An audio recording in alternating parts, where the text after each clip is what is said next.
Welcome to a great weekend. If you're new, the layout for tonight, at least, is going to be Guy will give about a 60-minute talk, and then we'll have a 5-minute break, and then about 25 minutes for questions and answers. And that's the time when you can speak, if you're on GoToWebinar, directly to Guy, or you can ask questions in either the chat box or the question box in the GoToWebinar control panel.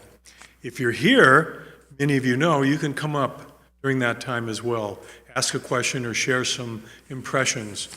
We do encourage you, if you're online, it isn't just to ask questions. If you want to share an impression that you have seen, something you've been going through in your inner work, please do jump on and share it with us, either through writing out the question or share it with Guy directly. It helps all of us. So I think that's our layout for tonight, so we're going to get started. Here's tonight's topic: insights into awakening the all-seeing eye. Here's the first key lesson. To realize that I am, and always have been, what I was scarcely aware of in days gone by, is the first faint but deep stirring of the truth that sets you free.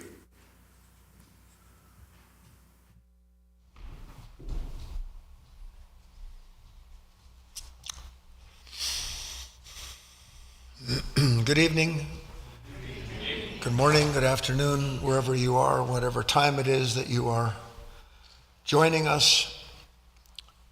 This is the Wednesday leading into our annual summer solstice gathering, the Talks in the Pines, and I always use this Wednesday leading into the weekend as a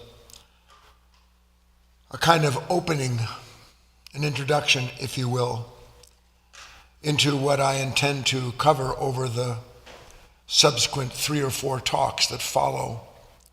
In truth, the talks are going to be in 4 parts. There may be more than that. In fact, I know there'll be more meetings than that, but there'll be this material tonight, Friday night, Saturday insight timer, then some more material Saturday for our lunch discussion, and then Sunday the conclusion, if you will.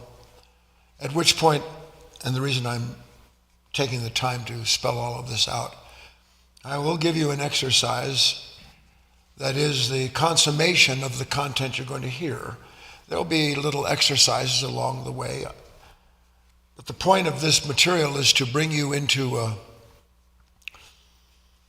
another kind of understanding that allows you to at least approximate, if not actually practice, what it is that I'm going to show you is your possibility, and actually leads to you discovering a perfection that awaits within you and always has been there, but that you're not aware of.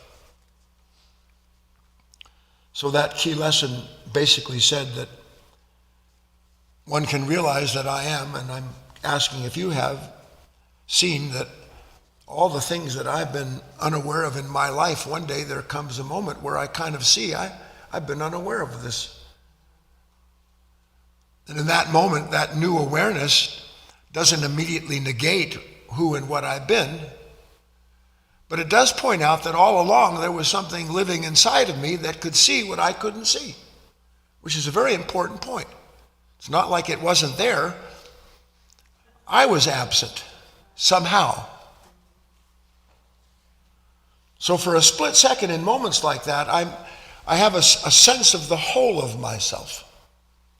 It's quite an unusual, true feeling, the whole of oneself, rare. We only know mostly accidentally those moments where we see, as I often describe, something that completely captures our attention, where the observer and the observed share a moment. But I want to look at it in a different light with you. In a manner of speaking, the whole of me, the whole of you, is in one respect a kind of seedling that cannot see beyond its place in time. Can you understand that idea? A kind of seedling that cannot see beyond its place in time. That means that in the moment when I'm captured by a negative state or by some desire, I can't see myself as I am. All I see is what that part of me sees as important to me, and then I'm off. I'm fully identified with it. But living in that seedling, much as the oak lives inside of the acorn, living in that seedling is something that somehow, in moments like that, sees, feels, realizes that all along there has been obviously that which I've been, that is driven, pursued, ambitious, angry, consumptive. There's been that which I've been, but there is also something in me that can see that in the moment and realize, well, that can't be all that I am. There must be something else there. And when something in me sees there must be something else there, it is the proof that within this seedling there lives and always has lived something that is yet to become. So in that moment there's what was, there's what I see as is, and in seeing what is and realizing it's missed the mark, there's some kind of awareness that there's still further to go for this seed. Something is yet to take place inside of this nascent soul that's intended to bring it into a more full relationship that, understood properly, the whole of that relationship would be the whole of me. Everybody following me? Simple enough? And it's going to be a little tough sledding here for a few moments while I try to get you on board, try to bring up your emotional energy, your intellectual capacity to recognize that the moment that I can see, here I am, I'm so identified with whatever it is, and then something comes along and I'm triggered, that the moment that I can see that something has triggered me and that the me that's triggered cannot deliver me from myself. So that in that moment there's a sudden revelation, if you will, that not only is there who I was, and yet being shown who I can be, there's a third person there. There's something else in that moment of revelation that is more than who I've been, and it's certainly not who I am yet to be, because I'm not. But something reveals to me in that moment that there's a relationship between all of these aspects of myself and the possibility that there's something in this self that not only shows me where I've missed the mark, but in showing me that I've missed the mark brings up an important discovery, if you're following me at all. How would I ever see the limitation that I see in myself? How would I ever know of this selfishness, this anger, this violence? How would I know this immense irritation unless there was something in me, even as that was active, that was capable of revealing to me what had become active in me and showing me at the same time that's not what I'm supposed to be acting out. Not judging me, just simply revealing in that moment that everything that I thought was all I could do and be, that anger, that impatience, that ambition, all I thought I could be isn't all I can be. That there's something else that lives inside of me, and even though, in quotes, I'm doing the best I can, showing me that the best I can is not the best I am. Do you understand this? So there is a revelation of something that allows me to see where it is that I'm caught. I'm negative. I'm afraid. I'm full of doubt. And I've been in that place 1,000 times, but never saw 1,000 times what in this particular moment is suddenly evident to me. That this is who I am and who I've been. But this is never going to deliver me to the end of this pain, because this is the source of my pain. So that revelation makes it clear that if I'm ever going to find this passport to a world without struggle, that means that somehow or other I'm going to have to understand a lot more about this struggle that I've been in. And the only way I'm ever going to have more understanding of the struggle that I'm in with myself is by the advent of this light that I can't bring into my life by myself. Are you making the transition with me? This light, by the way, that reveals who and what I've been, what I am, and what I can be all at once, this is what is called the light that shines on good and evil alike. That is the meaning of that passage. It is an impersonal light. And it belongs to a level of being that is not involved in one respect with who and what I've been, and yet who and what I've been is part of that level of being. And it's not involved in the judgment of who I am at that moment, and yet it is showing me that who I am is a limitation in that moment, because all it knows to do is to jump back into thought to try to rescue itself from torment. So in that moment, if we're understanding, there's a sudden revelation. And that revelation is the requirement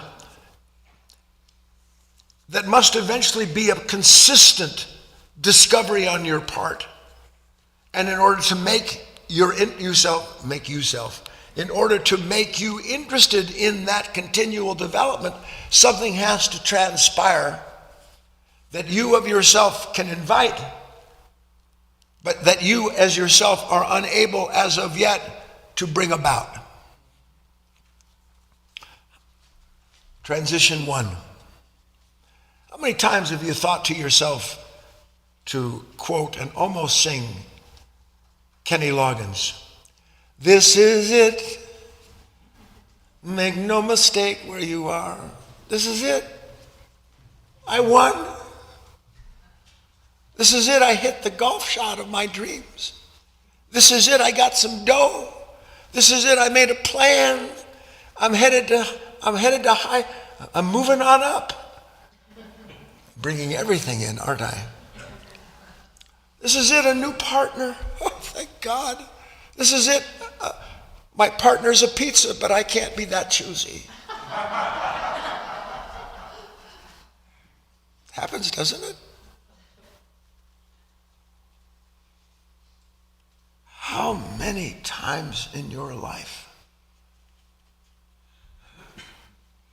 have you seen just around the bend that beatific moment that's coming in the eyes of someone who appreciates you, in the arrival of some kind of financial windfall, in some kind of confirmation that as you've imagined yourself, you actually are close to it. You just have to put the finishing touches on. How many times? Can you count them? Yes or no? Now, most people spend their entire life looking around the bend, unable to see that the bend around which they look is this river of dreams that we discussed on Wednesday. And that all they will ever see is what desire has posted and posited there for them to look at, and without knowing it, see themselves as they hope they can be or escape who they don't want to be, and arrive at that point, and arriving at that point to find out that whatever the point was they were trying to get to had already left or never had the power that they thought it did to free them. Yes, please? But every once in a while, and with all honesty, not even remotely nearly enough for you yet, not even close, is the moment in which there you are and all of that's taking place. And even as your mind is beginning to clutch and grab and cling to and identify with whatever that is, even as that's going on, something in you can look and see and say without words, this isn't it. This isn't it. And you'll hear it, oh, but this is different. This is a different set of plans. I've got everything squared away now. I'll be able to retire. I'll be able to start being the person that I know I'm meant to be because I went to that gathering where there are 500 lunatics running around and beating drums and singing songs. Hallelujah, hallelujah. And I felt that all in me, and then I got in my car and somebody cut me off and I lost it. No, this isn't it. This isn't it. This isn't what I had imagined it would be, nor is it what I can give myself to. knowing that it isn't it. Still with me? What's happened in a moment? How many of you have had moments like that? To some extent. Not nearly enough, because you and I both know yours has gone like that. Gone mit der Wind. That's German for gone with the wind. But in a moment like that, what happens? You suddenly see how superficial you've been. Now, you don't feel superficial when you're anxious, do you, Barbara? No, when I'm anxious or afraid, I'm the furthest thing from superficial, aren't you? How about when I've got that plan? Do I feel superficial? Yes or no? And then all of a sudden, by the light of a revelation that I didn't call on, in that split second, I look and I say, you know what? I don't know how I was ever led to believe that whatever it was that's bringing this to me and that I'm going to go, that somehow that was going to free me. But instead, I see in that moment not only how blind I am to even think that that's true, but how blind I've been my whole life. Waiting, scheming, conniving, lying. All of the characteristics that are involved in massaging the relationships that I have with others and the world around me, in order to bring about one more time where I think to myself, this is it. And to suddenly see in that split second, not only that I've been blind my whole life, but something wants to blind me now by bringing me into a temptation that I've had 1,000 times and that 1,000 times has proven itself absolutely powerless to bring about inside of me the peace that something in me, in that seedling, still seeks. Only now that seedling begins to understand in that moment of blindness, as I hope it takes place in you, is that which suddenly is showing me, hold on, this is meant to be an encouragement, but I know that which is suddenly showing me, you know what, Guy? Whatever you think your future is, it's not. Whatever hope you have in the future is for an idiot. Because the future is always just around the bend. And I'm always busy rowing upstream or downstream trying to get there. And one day it just dawns on me, wait a minute. There is no bend around which this beautiful moment is coming to me. Not that there haven't been beautiful moments around the bend. You understand what I'm getting at. And that moment, it begs a question. Because what's going on? Something supernatural has taken place. Even, it's called supernatural. In honesty, it's not supernatural. A real human being is intended to realize these kind of moments all the time. But for us, it's supernatural. And what is supernatural in that moment? A light that realizes and reveals to me what I never realized and never even considered is true. Because who am I if I don't have a time in which I'm going to be free? What am I without a time by which I'm going to finally get at the feet of God or Christ or Buddha? What's to happen to me? That light is a supernatural light that shows you that shows you the necessity for the end of time as you've known it. Now, do you think to yourself, boy, that's great. Can't wait to come to the end of myself. Now, I know on one hand, it's pretty romantic, isn't it? Because I can look around the bend and see the end of myself. When you look around the bend, you don't see the end of yourself. You see your own end that you don't know is your end every time you chase it. But in that moment, something takes place. I realize, as I'm asking you, I realize, you know what, there is something that's sleeping in me that I don't know sleeps in me, but when it's stirred, it shows me in that momentary awakening something that I can't even think to ask myself.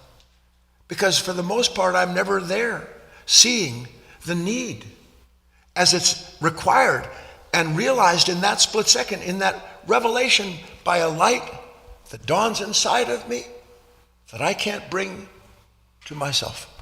Understand? And when I begin to see that, I aspire. This is what real aspiration is.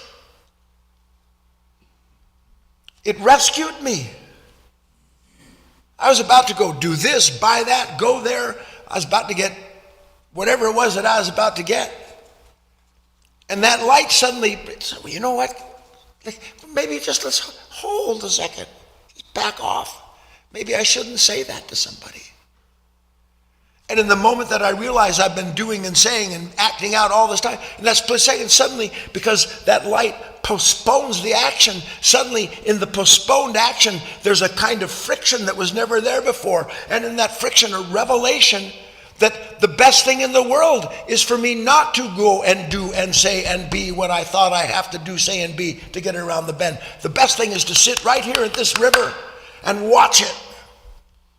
Because if that starts to take place, it begins to beg a question. All that I've said for the last 20 minutes is to bring up one key question that is the root of what we're about to look at together. Let's bring up the key question, please. Read along with me. From where comes this otherworldly light that shows us what we don't want to see in the moment of some unwanted revelation? And whose eyes are these that see a truth that ours would rather not? Whose heart is no longer content with what the world can give us, and whose voice, vaguely recognized as our own, calls us to answer these questions? From where comes this otherworldly light that shows me what my eyes don't want to see? Yes or no? I don't want to see the anger. I don't want to see the jealousy, the hatred, the greed, the slothfulness. I don't want to see any of these things. Do you? And yet, how many times have I seen by the grace of God that in the moment of that revelation, everything about that moment led me to that point where suddenly I can see what I don't want to see, and eventually to want to be able to see what I've not been able to see. Yes or no? From where comes this otherworldly light whose heart is no longer content with what the world can give me? All I know is what the world can give me, and that's all I've wanted my whole life. Approval, power, possession, authority, with the appearance of wisdom. And the moment in which suddenly it's all laid bare, whose voice is it that calls me to question something that I've left unquestioned my whole life?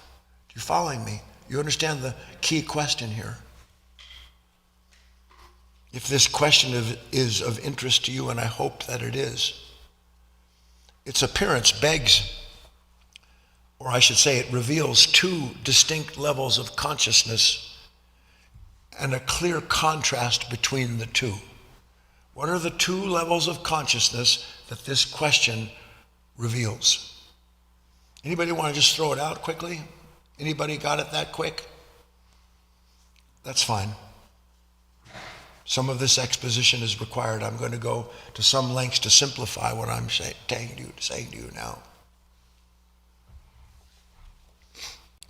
The contrast is between something in me that can see that who and what I've been does not know how to rescue itself from who and what I've been. And that who and what I've been only knows to turn to itself to escape who and what it's been. That's all. That consciousness that reveals that consciousness is a miracle. Because most of humanity, most of us, our whole lives, have lived on a certain track, a hamster wheel, believing that if I just go fast enough, I'll be able to reach up and grab what has evaded my wish for it. But this contrast, again, that if you're honest, you say, wait a minute, I don't really want this, because if I see the fact that this consciousness cannot rescue itself, and I see it with great clarity, it means, it's stunning, there's no place for me to go. There's nothing I can do. This is the crucible that you can't put yourself in, but that you can, as paradoxical as it, that you can invite.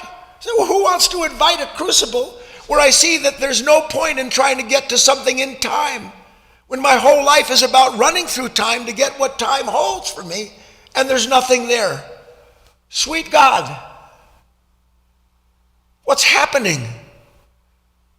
Now, I don't know where you are as individuals. Well, actually, I do know where you are as individuals, but I'm speaking to thousands of people. You alone have to understand that, for lack of a better word, I didn't bring about this supernatural light in myself. I may have wished for it, I may have asked for it, but you know what they say, be careful what you pray for. Because suddenly I see things in myself that I would rather die than see, but not rather die enough. Because I would rather fight with what I see instead of recognizing that fighting with what I see is what I see fighting with itself. And I've never understood that.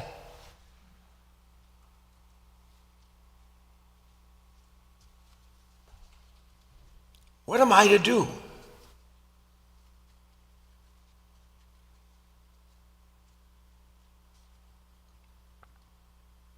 I wanted in.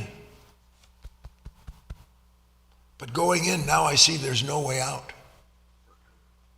There's no way out of what I've been given to see. This is a key point. Of what I have been given to see. So that when you struggle long enough, ultimately uselessly, but finally useful when you see the fact of it, you realize the only way to answer that question that I posed on the screen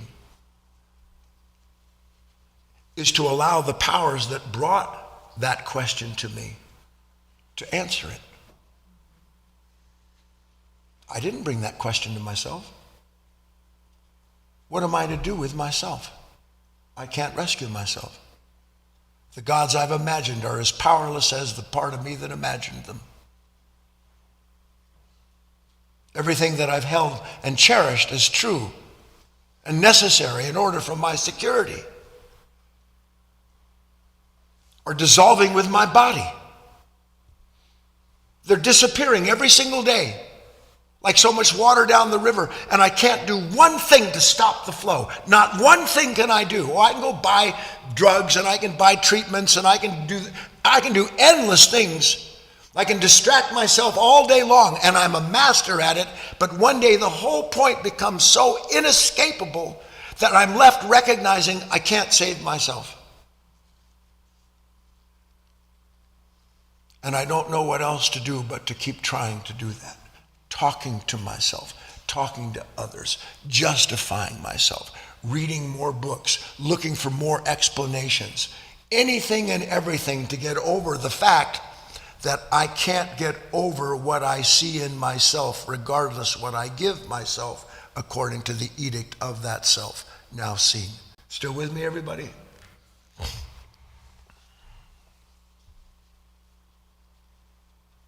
This is where faith is born. No test, no faith. No test, no faith. The rest is all bull.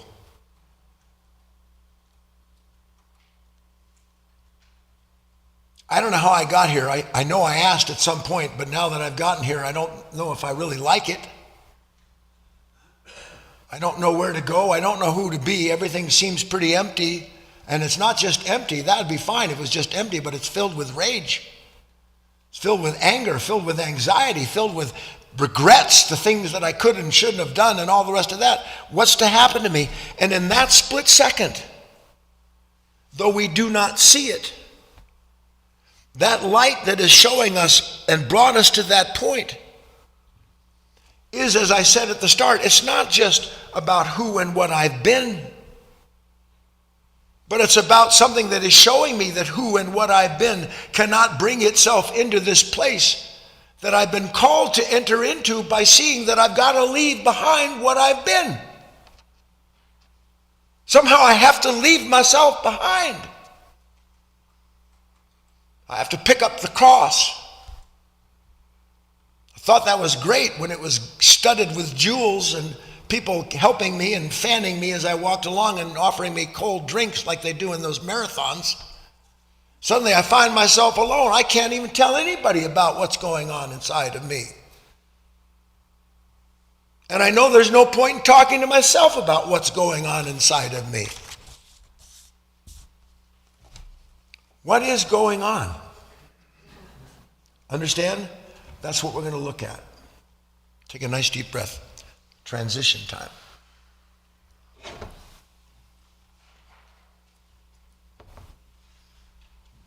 You can see this lovely rose.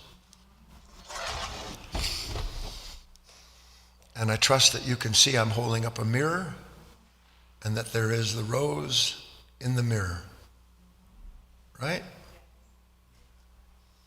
We can see, you and I, at once, the rose is reflected. If I had a third hand, I'd point. The rose is reflected in the mirror. Yes? So there's the rose in the mirror, and there is the mirror in which it's being reflected. Yes? Is the rose aware of the mirror? Is the mirror aware of the rose? And yet, you and I can be aware of the relationship between them. Can we not? Rose can't see itself in the mirror. Mirror can't know that it's reflecting the rose. But there's something there, a third party. There is that which can be aware of the fact that the rose can't know the mirror can't know the rose. But their relationship allows for the awareness of both of them at the same time. Please? Neither one of these characters are aware of the relationship they're in, and yet, in that same moment that I'm describing to you, there is neither the mirror nor the rose, but there is both the mirror, the rose, and the light of an awareness that is a witness to their relationship. A witness to their relationship. A third party. Here I am. And here's the thorns. I took off this rose. Meaning I'm with you. I'm with somebody that's poking me. So there's someone poking me, yes or no, not too fragrant. And then there is something in my consciousness that feels poked by them. Do you understand?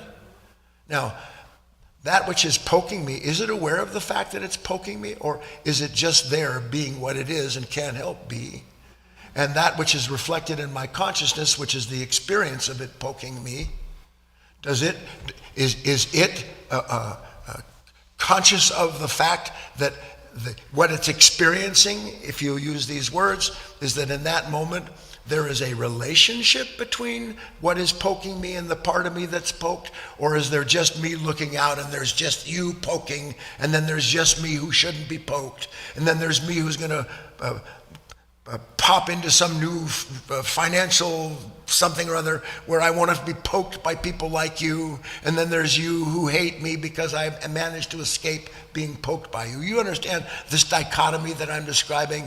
But just like the rose that's reflected in the mirror and the mirror that reflects it, and that we can be aware of the relationship between the two, that the two can never know themselves, so is there something in us that can be aware of this seeming discrepancy between what I see outside of me and the experience I have of it within me. Do we make this point?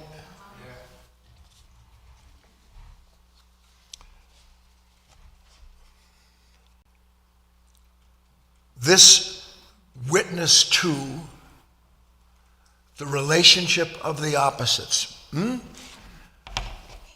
1, 2, and the awareness of it, 3. This witness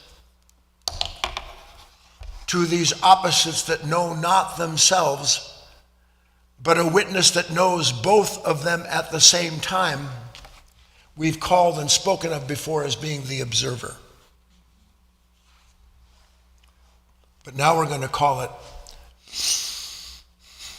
the one behind the mirror. The one behind the mirror. The level of consciousness that realizes that what it sees and the nature that sees it are not separate the way you and I believe that we are separate from the moment that disturbs us. The one behind the mirror, the mysterious third person who not only recognizes these opposites, but that sees them in the light of an awareness that realizes the relationship between them as well as whatever may be conceived through that relationship as it unfolds. So that it's not just a participant in a static relationship between the opposites. It's not just a participant in the relationship between what I see as bothering me and the self that feels bothered that has nothing to do with what's bothering it. It is aware of everything that is transpiring in that relationship. Why? Because it is the ground of that relationship itself. It is that in which all of that is unfolding. And if you can understand that, it never is not unfolding. Maybe this is difficult for you to grasp, but here you are, you're looking at me. And you see me as a source of whatever it is that you see me. But when you see me, you're not aware of the fact that you're seeing me and experiencing me in your consciousness. There's just what you see as problematic or promising. And there's a me that sits there and wants or doesn't want what it sees as problematic or promising. So that I'm forever divided up into that which sees the world outside of me and that which analyzes the world it sees. And I'm not aware of how that seeming difference isn't really different at all, but belongs to a level of consciousness that requires that separation between itself and what it sees so that it can analyze and judge everything. And believe that somehow it's superior or inferior to the experience that life gives it. Am I going too fast?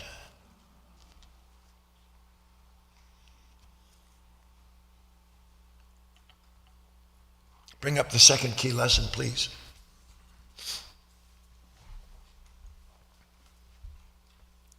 The eye of the eye that sees the whole truth of any moment looks in and upon itself. The eye of the eye that sees the whole truth of any moment looks in and upon itself.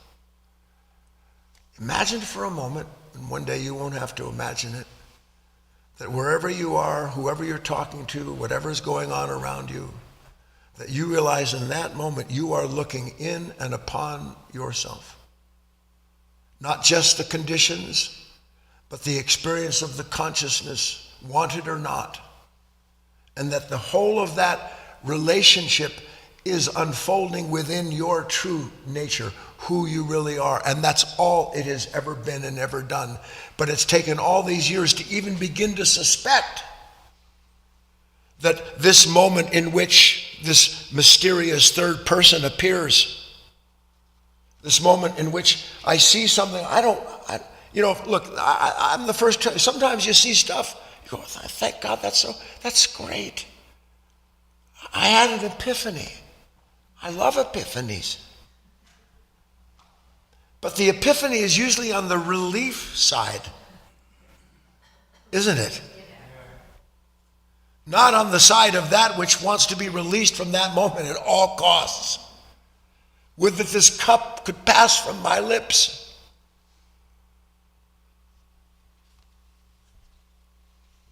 The eye of real eye, the eye of who and what I am in reality, the Christ in I.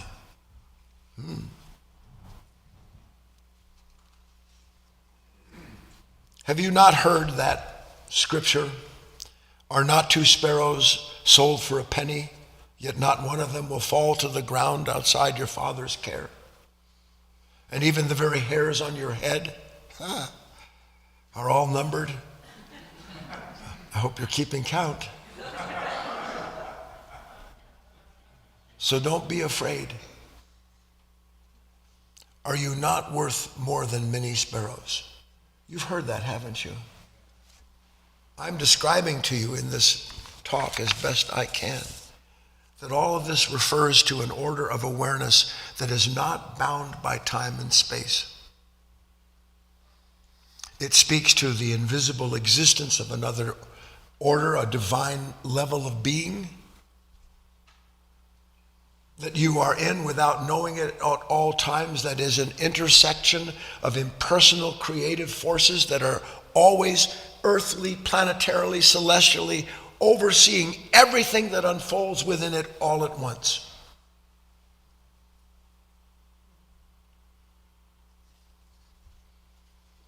That is the all-seeing eye. That is the all-seeing eye, E-Y-E-I in quotes. The all-seeing eye, the part of your being that is the branch to the vine of the divine that sees without struggle, without effort, making the sun shining on good and evil alike, that which can see for itself that all it is looking at is itself past, present, and future all at once.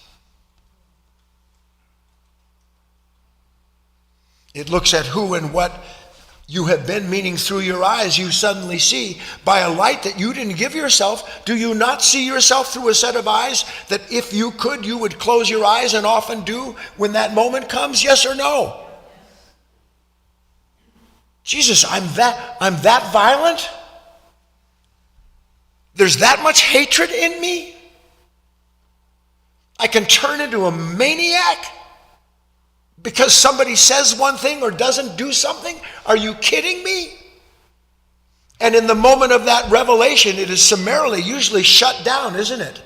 And why is it shut down? Because my attention goes to the part of me that would rather resist the revelation because it seems to deny as opposed to confirm myself as I imagine myself.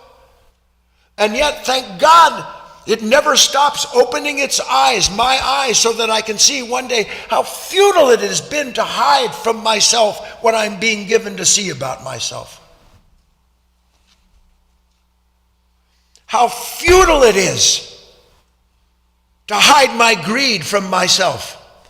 And why would I hide this greed from myself unless I happen to believe, without knowing it, that I'm not really that greedy? This is just some strange circumstance that has appeared and oh my God, can you believe it? But when it happens 100,000 times in 100,000 different ways, you have to start taking stock, don't you? But who is it that's going to take stock? I don't want to take stock. I want to sell my stock in myself at that moment. I want to short it. Make money on the downside.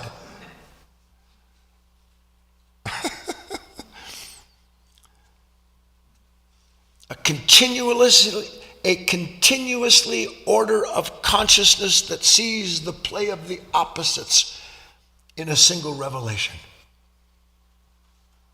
A continuously awakening order of consciousness that sees the play of opposites as a single revelation. A divine being who is present before and after every union and is an eternal witness to the revelation of its own ceaseless creation.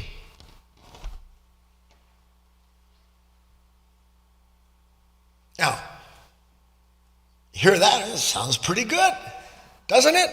I like it. That's what I want.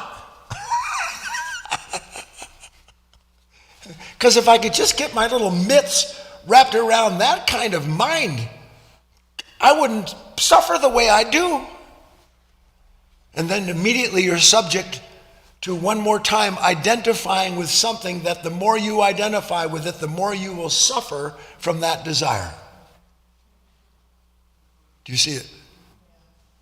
And then one day I see, you know what, that desire is dead end. And I'm right back where I started. I don't want to be there again. Holy God, you're telling me desire is a dead end? Yep. Doesn't mean you don't have it. Doesn't mean that you won't answer to it.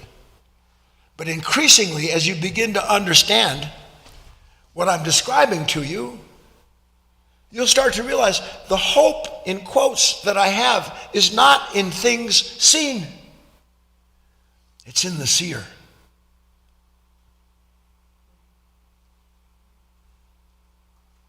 It's in that which recognizes without taking thought that everything that I'm given to see that I resist summarily will continue to appear and be resisted summarily as long as I don't understand that what I'm looking at is just one aspect. It is an object in the mirror of a consciousness that created what it looks at and then says, no, I didn't create that, I don't want that. And then to see the whole of that relationship at once, and everything passes.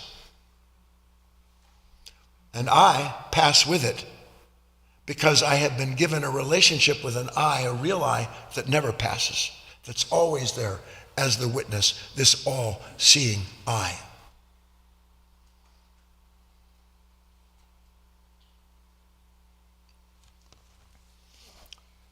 It is a kind of trinity, if you're following me, isn't it? There's that which is active, meaning that which comes in and moves what is passive, what is past, what needs to be reborn. And in the interrelationship between these two conditions, two aspects of consciousness at different levels of energy, there is a sudden revelation of the relationship between them. Instead of what we see is the thing that has been stirred that we don't want to be, or the thing that we want to get to so we don't have to be what we've been shown is ourselves at that moment.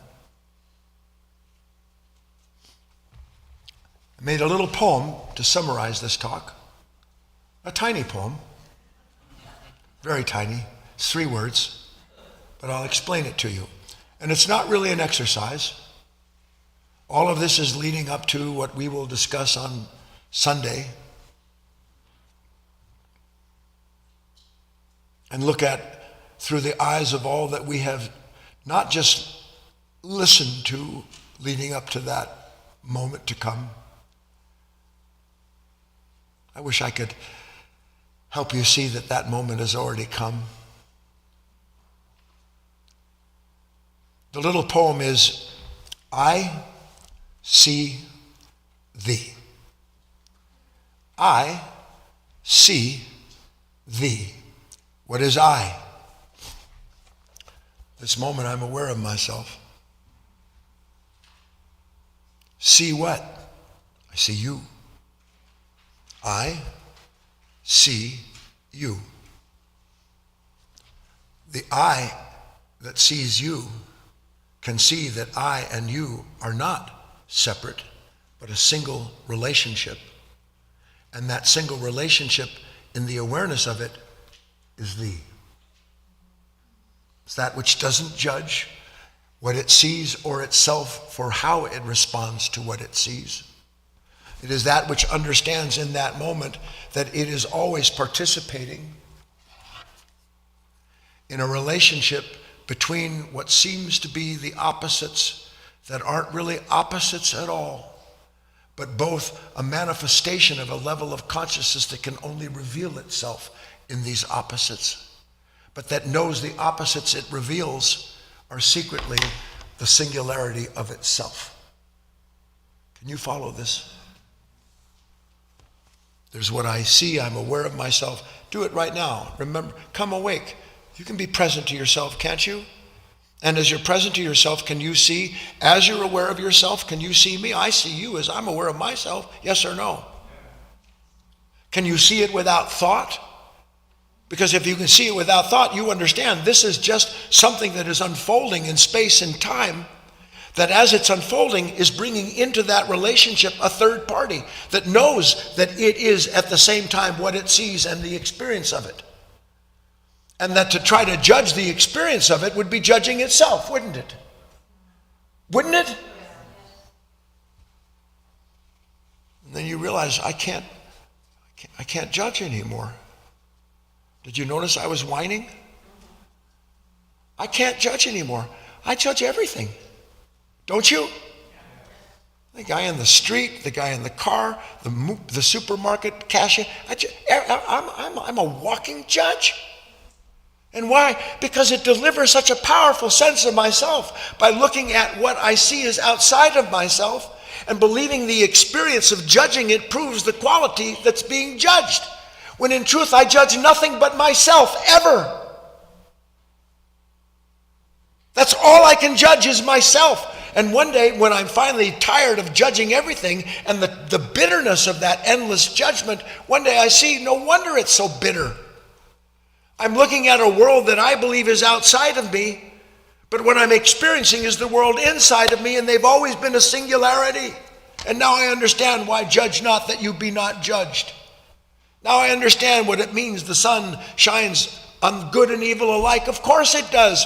That awareness that recognizes the rose and what it is reflected in need not judge anything. It is both of these things at once. It is what it sees. And in that there is the possibility of you entering into a relationship with what has already been inside of you all along and will always be inside of you, this all-seeing eye. Christ said, I am the light of the world. I am that which sees all things in human beings. I am that which turn a rock over, split a piece of wood. I'm there.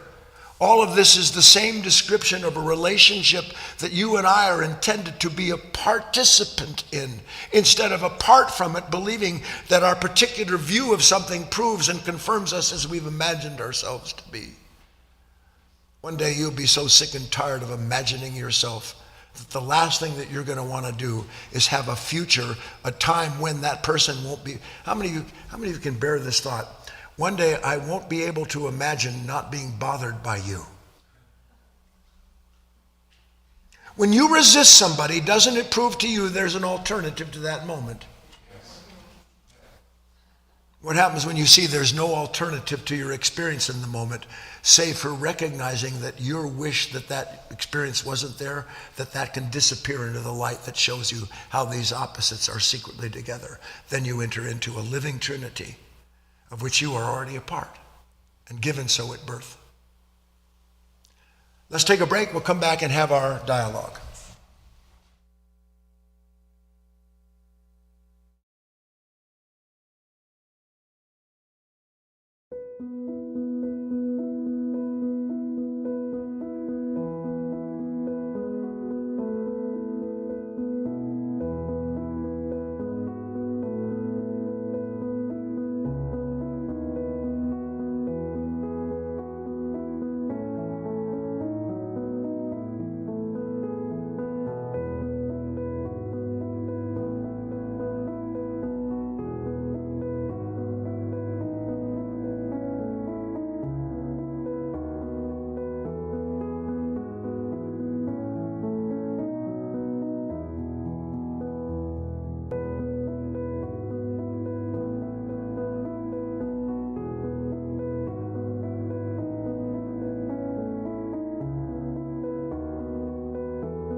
Welcome back, everyone. We're getting started now with our question and answer time with Guy. And if you'd like to ask a question, you can raise your hand in the queue here on GoToWebinar. Just click on your little hand icon, looks like that. And if you want to talk directly to Guy, or you can just write a question. So let's make it a great time. Do participate if you can. But before we get into that, I just want to mention a little bit more about this weekend to make sure you have the schedule.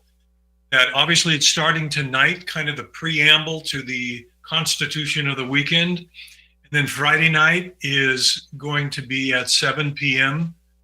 Pacific time, Friday night. Guy will be speaking again. He doesn't usually speak on Friday night, so he will be doing that. And then Saturday morning, 11 a.m. Pacific time.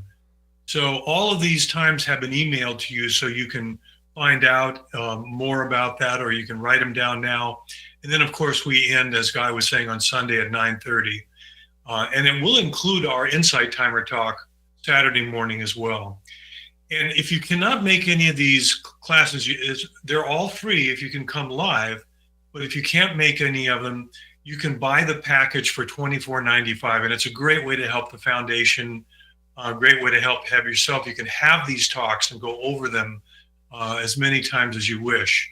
So if you'd like to get that package, it's guyfinley.org. I think it's /package. Kate, if you could put that in the chat box there, that would be great.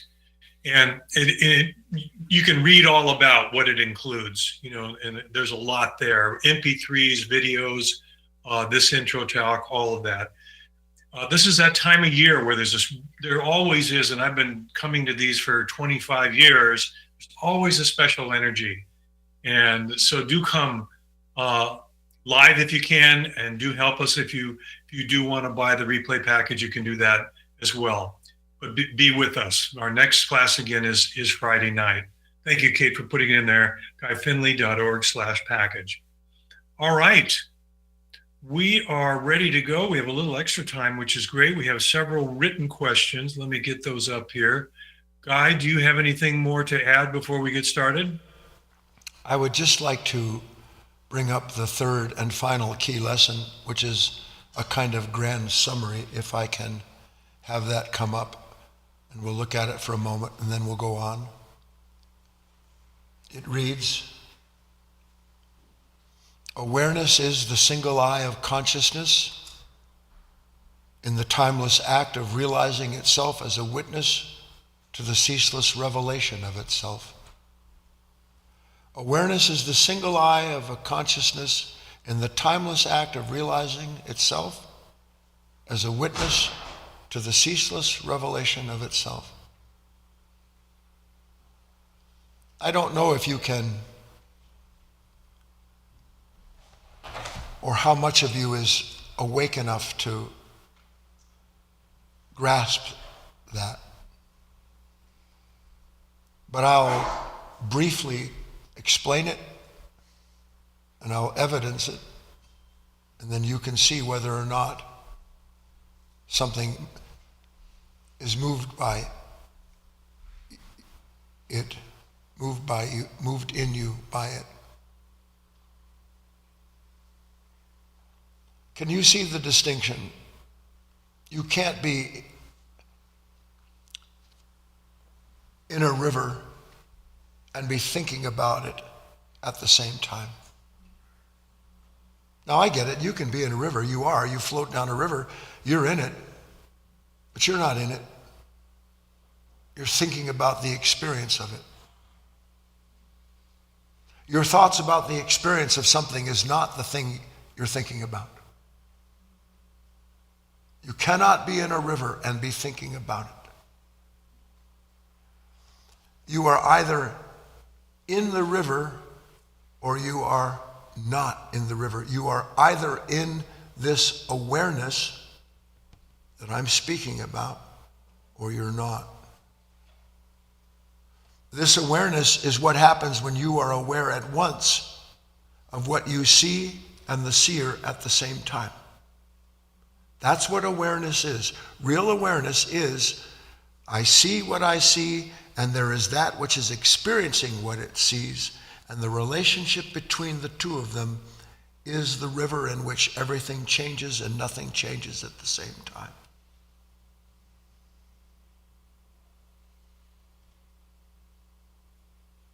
The experience of being in a river, is it the temperature of the water? Is it? Part of it. The experience of being in the river is not wanting your toes to touch the bottom. If that's your case, it is mine. So that nervousness, that fear of being in the river is part of being in the river, isn't it? How about the part of the river that wants to move you and you can feel it carrying you? Is that not part of the river? What about the smell, the organics of it? Is that not part of the river? What about the little fishies that may or may not be swimming by you? And that music going dum dum dum dum dum dum. Is that not being in the river? Can you be in all of that and be thinking about any of that at the same time? It's the same with the moment.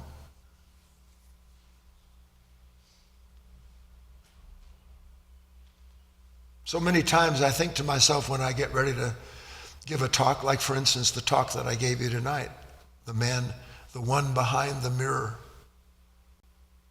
I started thinking about the one behind the mirror about 15 years ago because I was given a glimpse that there is one behind the mirror. One that isn't what's reflected, one that isn't just what's being reflected, but something that is greater than the sum of those parts and that is aware of the relationship between those parts. 15 years ago, I started making the first notes. And I was responding to something that was awaiting inside of me for me to get to the point where it was clear enough to become a participant in that life. So that the man behind the mirror, the one behind the mirror, was there all along, but I wasn't aware of the one behind the mirror because I wanted to be the one who was aware. Can you not see that? And what does that add up to? That I can begin to see these little things other than a moment in which one more time I realized the futility of trying to build the kingdom of heaven out of thought, out of trying to find a relationship with Christ, the Buddha, or whatever it may be, through some imagined ideology that I'm a part of, a group I belong to. No, you see, all of that has to just go. The wheat has to be separated from the chaff so completely that in the end, there is the recognition that the wheat and the chaff come together, but that they are two separate parts that make up a whole, and it is the whole of that which, the whole of this seedling, that has to be born and born and born and born again. Okay, Doug, now I can give up the ghost here. All right, hopefully not quite yet, Guy. We have some people in the queue and some questions. So let's go ahead and start with Joan in the queue. Joni, welcome. You're unmuted. Hello, Guy. Hello, everyone there, all my friends. Where are you? I disappeared somewhere. So, Guy, correct me if I'm wrong. You're wrong. Probably, I don't know.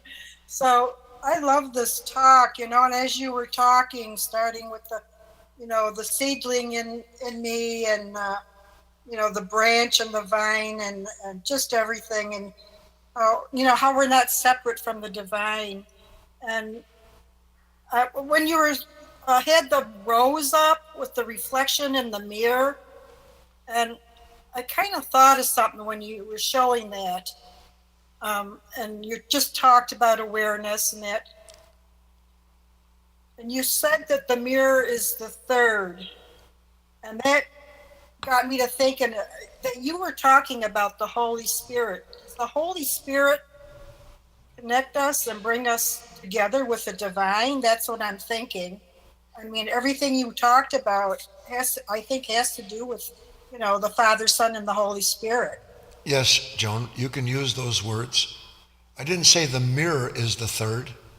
I said there is the object, the place, the time, the condition outside of myself, and then there is its reflection in this consciousness, which presently believes it is other than what it is experiencing, but that there is an awareness of that relationship that is greater than the two of those parts, and that understands the reason they are together and allows what they are doing together to give birth to what they will. And what it gives birth to is indeed reconciled by that awareness, reconciled by that which brought them together. That is, if you want to use the words, the Holy Spirit. So it's a whole relationship. The whole shebang. Yeah. Thank you, Guy. You're welcome, Joan. All right, let's go to one of the written questions, Guy. We'll kind of go back and forth here. I'll come on and read it. Please. This is from Lisa. Give Kate a minute to get the question to you. It's pretty short. Lisa asks, I was sitting beside my aunt who was dying. I realized life continues and I was happy. Is that being in the flow? Yes. The sadness over the passing of someone that you love includes the understanding in that moment, if you're truly there, that death is not the end of life. It's just part of a continual revelation of a relationship between what is in time and what is timeless. What is in time is the body, what is in time is all that I see unfolding around me. And what is timeless reveals that it comes and it goes, but it doesn't change the relationship in which all of that is ceaselessly being revealed and unfolding within me. And if it's unfolding with me and I can see it, then that timeless nature sees one does not have to mourn what comes and goes in time. On we go. Let's go next to Jill in the queue. Jill, I'll unmute you. Hi, Guy. Hi, Jill. Aren't you on your way here? Oh, I'm coming tomorrow. Well, we are breathless with anticipation. Oh, great. So am I. I had a dinner engagement tonight, and after work, I started to get a little panicky because I was running late. And since I also have some packing to do and stuff, my mind started going a little crazy. And I caught myself and said, stop, you need to stop. And I tried to breathe, although I started doing these real quick breaths, like, oh, quick breathe, and then go back to being back to resistance. And then I caught myself again and said, just breathe. And there was a lot of resistance. And I guess I felt like the resistance and the anxiety, it was almost like the first time I realized the resistance and the anxiety were all the same thing. Yes. Look, this is great, Jill. We don't have to measure it. We don't have to quantify it in some way. I've had a new impression. And the new impression is something that I can see, though I may not be able to explain it. It's true. So what happened was I saw something true about my own nature that I was never aware of before. That's the journey. It is the ceaseless revelation of the depth and breadth of an order of consciousness that for the most part I sit and sleep within, but that from time to time the sleepers awaken and I suddenly see I've been part of something I never knew I was a part of. Now I know it. Now I can play another new role, a new part in that moment. Instead of being the one pushed around by the anxiety, I can be the one seeing the anxiety pushing and not want to participate that way anymore. Lastly, this. I've said this many times over the years. You find yourself in a rush. What a terrible misdeed you do to yourself when you go ahead and just rush. You find yourself in a rush. You find yourself anxious. And I mean this. I don't care where you are and what you're doing. If you're in your car, I've done it myself. Pull the hell off of the road and sit there. And allow the resistance to be the force of revelation instead of you agreeing to its insistence that you identify with it. Then you start to understand, this is how I bring forth this light. This is my part of assisting this resistance in the revelation of something that I didn't know was within me. I'll go into this in great depth over the weekend. See you soon. On we go, Doug. Thank you. Okay, we're going to go to another written question by Annette this time. And Annette says, so maybe good, beautiful things are a singularity and negative things we resist. So how should we see negative things?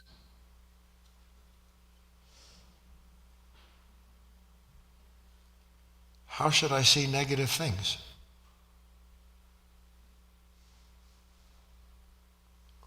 What do I see or do I not see? See, now I see what I call negative, and I believe that I must be positive because I can see it's negative. Isn't that behind that? How am I to see this when it has nothing to do with me? You know, the problem, honest to God, is that on one hand, you want to be the end all and be all. That's what you want. That's the false God in every human being. That when it isn't worshiped and praised the way it's expected to be worshiped and praised, suddenly finds a fault and a problem with anyone and everything that doesn't agree to its divinity. That's hell. That belongs to a demon, and not a demon that God created, a demon that was created out of imagination that ran wild, thinking somehow or other I should never experience anything negative. Your experience of what is negative is the experience of a part of yourself that has been brought up for you to bring into the light so that it can be transformed by the light that reveals it, not you trying to escape it because you believe it's not who you are. That's what we have to get to. That's what you have to get to if you want to be free. You want to be everything. Please be everything. Isn't that simple? Say, I want to be everything. Good. Exactly. But whatever you be, see. Because if you don't see your being, then you are identified with what you're being given to see, and you've lost the possibility of transcending yourself. On we go, Doug. I really like that. Whatever you be, see. It kind of answers everything. Thank you, Guy. Yeah. Let's go next in the queue to Roy. Oh, hello, Guy. Hello, Roy.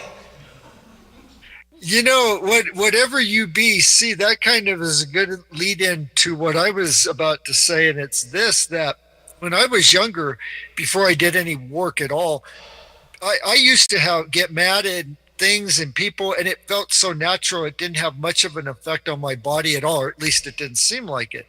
Well, yesterday, I got really mad at a phone representative on the phone. I mean, I lit into him because his company charged me automatically and double the rate for this software protection that I renew every year. And I mean, I lit into him. Well, after the call was over, he had taken care of it and all of that. But I thought, boy, you know, it took me a real long time to recover from that absolute outburst of anger when in the past, when I never did any work, it never did. It felt so natural. But as we do the work and we see what we do, it almost felt like my body was coming apart, especially after the way I realized I treated that man. I basically treated him like he wasn't even a regular person and everything. So as we become more aware of what we I guess, do it and everything.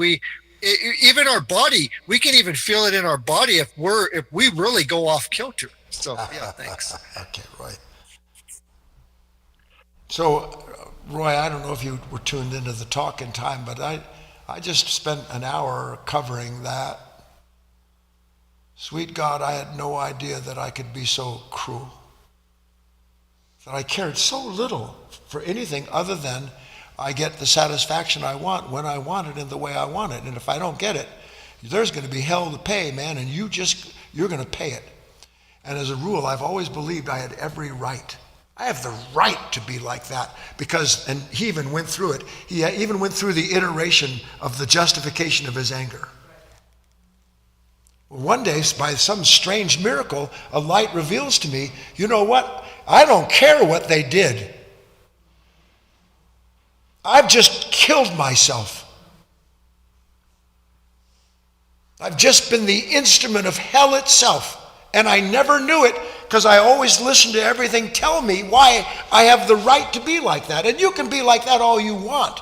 But one day, if you're lucky, there's a revelation and you realize something in me looks at that and it goes, oh my God. And I realize I've always had that and didn't know that I could always be that. And for a split second, I realized by that light, I don't want to be that. End of story. Not what do I do not to be that. I leave it where it is. Oh my God. And then you have a prayer. Because in the moment of seeing what you've been given to see, you realize I cannot be that. But I also see I'm powerless to be anything other than that. And now real God, real divinity, real light comes into my life. And it shows me what I have to give up, not what I have to obtain. It shows me the cross that has to be borne, and not that I have the strength to do it, but that I must agree to it. All of that like that. On we go, Doug. All right, we're going to do a written question. And this comes from Jan. It just came in actually last night. And she says, hello, Guy. I badly hurt people I love and who dearly loved me who have since died. And I cannot forgive myself for this. But then I think, am I just wallowing in an even more unconscious darkness by playing a drama queen plagued by guilt and remorse? Guilt and remorse feel very real, but I no longer trust myself. I am so sneaky and egotistic. How do I find the most sincere approach to this, please? Take the word I out of all of that.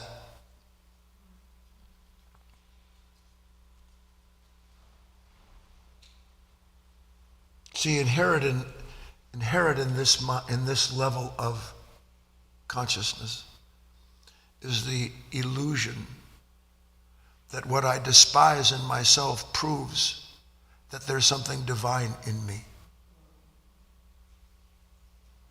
And the more I can despise myself and judge myself, the more it proves that I'm not really that self that did and said and acted out all of these things that I wish now I hadn't said and done.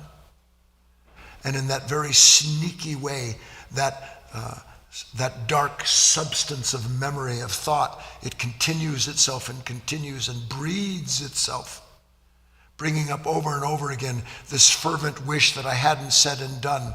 If I really wish that I hadn't said and done, I see that I said and did it, but I understand that who it was in me that said and did these things was not I. I understand it. Doesn't mean that I don't have the pain, the regret. It means that I no longer identify with this part of myself forever trying to rescue or find forgiveness from myself.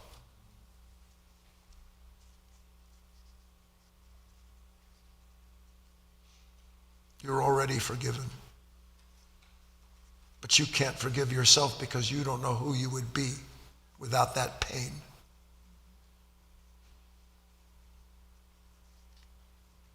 So Jan, yeah, we all have done it. I'm sitting here with a room of, 30 or 40 people. God only knows how many people are watching. Who amongst us has not said and done things to others that, God help us, why did I say and do that? Wayne even spoke of that Wednesday night, didn't? Oh, tonight's Wednesday, Sunday.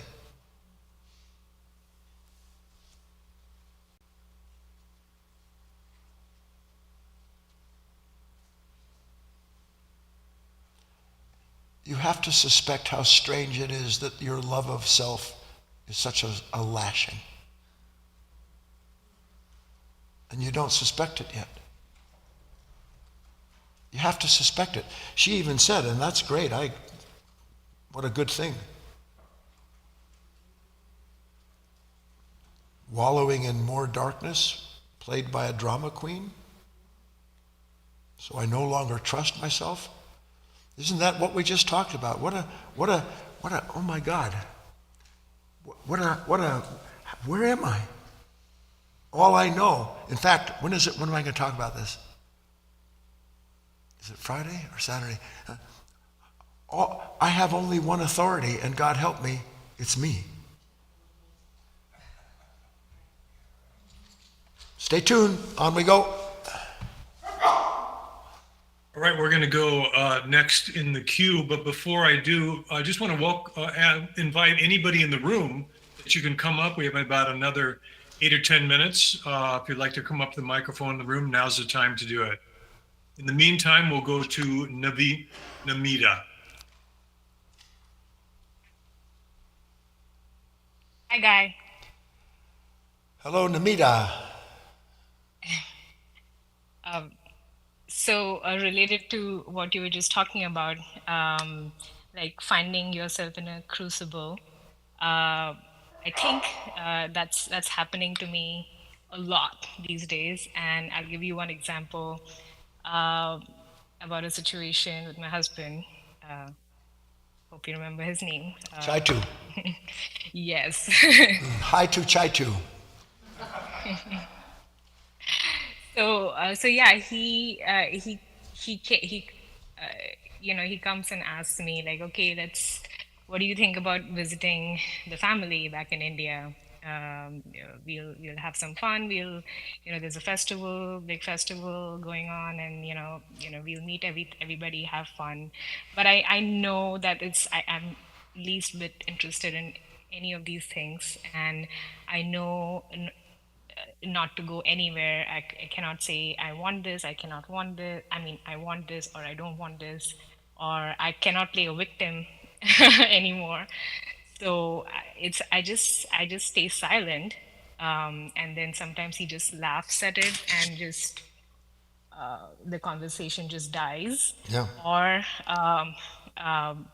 and then but he doesn't let go, so it comes in a different form. This time he's spoken to my mom, and my mom is guilting me into making a decision, so I stay. Okay, I get the big picture here. But now what I have been saying is that I know that I tell him that the answer will come to me, because I honestly don't know what to do in that situation, because I have nowhere to go. And then I have been finding that the answer comes through my heart, and it comes out of nowhere, and it's usually the right response, is what I'm observing. But I also notice that it changes. But what my heart wants changes. Namita. Just tell me Namita, what's happening. That's what I thought we were getting to. So I don't know what's happening, and I want to. I don't know who to be, but I have to figure it out.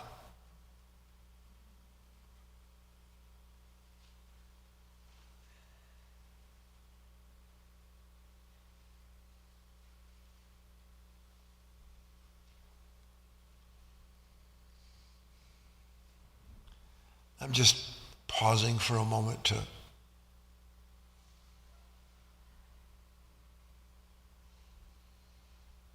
be in the river.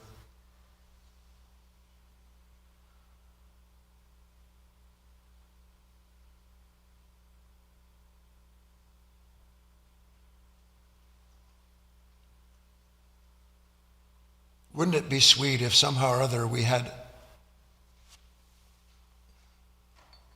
a magic rose, and all I had to do was look at Terry and go, poof, and Terry's not Terry. Do it some more.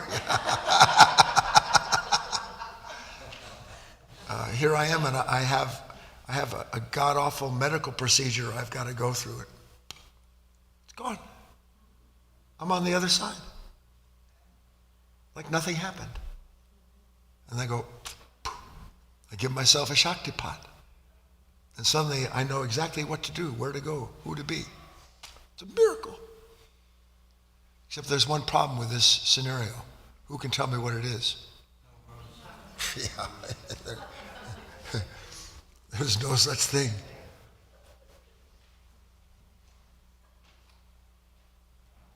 So I'm in a circumstance. I thought the circumstance that I find myself in now that I don't want to be in was the greatest thing in the world to happen. What a blessing. And now I find out it's not a blessing. Or if it is a blessing, it needs a few extra, some powdered sugar, extra cinnamon, butter. Needs some stuff to be right. And I can powder it till the cows come home. It doesn't change that I am left to deal with a certain kind of karma.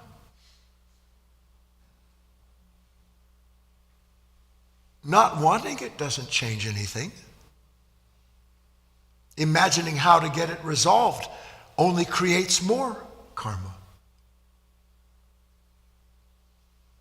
But if I'm aware of my condition, then I'm aware of the fact that whatever has brought my attention to this condition and showing me how I respond to it, I didn't bring that awareness into it. It's come into it so that something that I can't heal or change on my own might go through what it has to go through. Now, the problem with Namita right now and everybody else in a similar situation is that there's other people waiting for me to somehow get on or get off the train. Yes or no?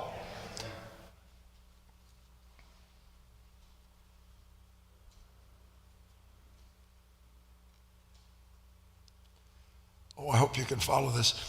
And the train's going to leave the station whether I'm on it or not. That's what trains do. It's an amazing thing, really. It's deep, and it'll be in a talk following the talks in the Pines. You can't stop time.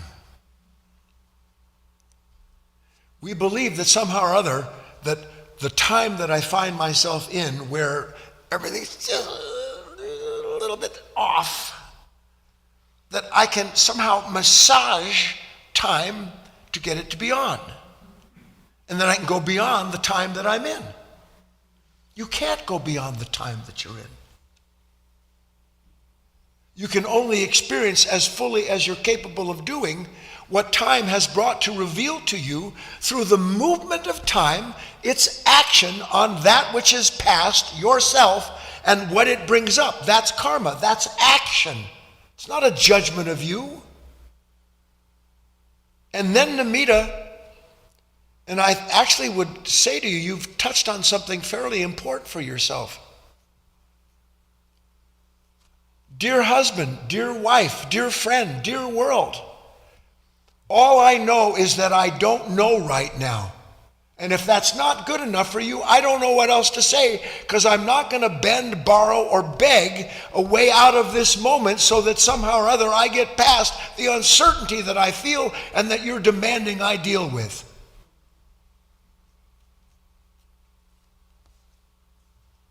And this is so individual as that I shouldn't even bring it up. Because I'm not here to guide you. I'm not here to tell you what to do and how to be in moments like this. I'm just telling you what moments like this present as an opportunity, and then it's up to you to discover whether or not you have found in that moment what it was intending to show you, or whether or not you've shown yourself again out of that moment so that you can repeat it again, which she also iterated, didn't she?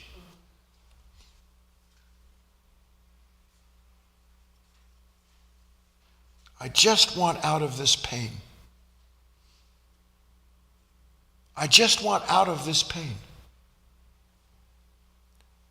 I just want out of this moment that I summarily resist And one day when you understand that the summary resistance of a moment can also be the revelation of the consciousness that has created it, then you will understand the purpose of that resistance, which is something we're going to talk about in depth over the weekend.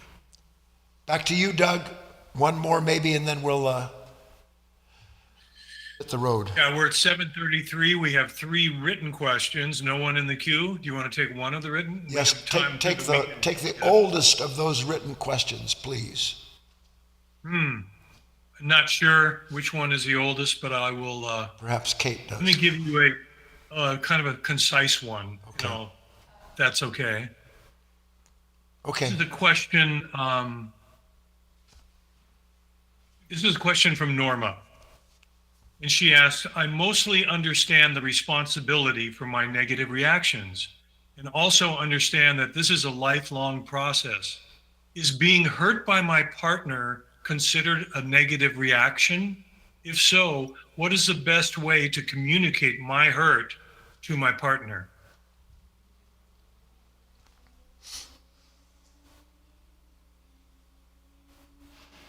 So you've kind of asked 2 questions that don't quite fit together. I mostly understand responsibility for my negative reactions. I mostly understand that, to whatever extent I do.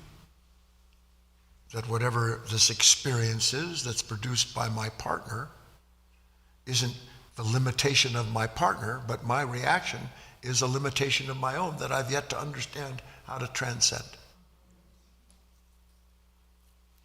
But then, is being hurt by my partner considered a negative reaction? Well, are you negative or not?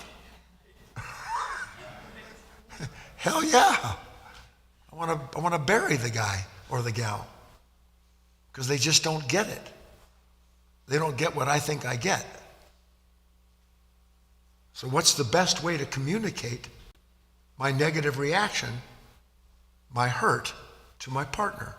Namita's asking me the same thing, isn't she? How many of you have asked a similar question over the millennia?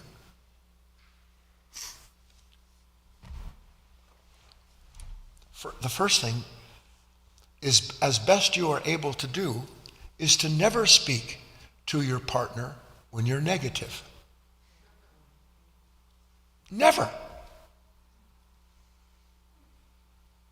That would be the first aim. Why? Because if I can sit back and watch the negativity, then instead of letting the resistance I have to my partner rule me and tell me what I have to do and make sure they see, then I get a little bit more of this revelation of the nature that's all caught up like that. Understood? So that's first. So I'm going to sit there and stew for exactly 2 seconds because that's all I can bear yet, because I don't understand the beauty of resistance yet. And when at last I do sit down with my partner, if I do, then I'm no longer carrying with me this negative emanation which is going to produce in them a similar resistance. And I might just say to them, look, I'm a wreck. I don't blame you for my wretchedness. I want to, but I know that you're not the one who's making me feel this way. But I don't know what else to do other than to tell you that when you say these things and do these things, it kills me. I'm not even asking you to change. I'm just saying, can you see how what you say and do can bring up in me the things that I'm telling you it brings up? Because if you can even begin to see a little bit of that, maybe we have a common ground where we're both willing to see ourselves as partners in this relationship instead of one who's punished by the other. And then don't try to say it eloquently because you can't do it anyway. Be a stumble bum, but stumble forward. Stumble in the wish to understand. Stumble in the wish that your partner understands you. And then start again, because that's all you can do anyway. But you'll be starting in a new understanding of a relationship that before determined your reactions, Now you are beginning to use your own awareness as the new authority in those reactions and no longer passing along the pain that you blame them for. Everybody got it? Are we all fixed? Fantastic. I'll see you Friday night. Bye.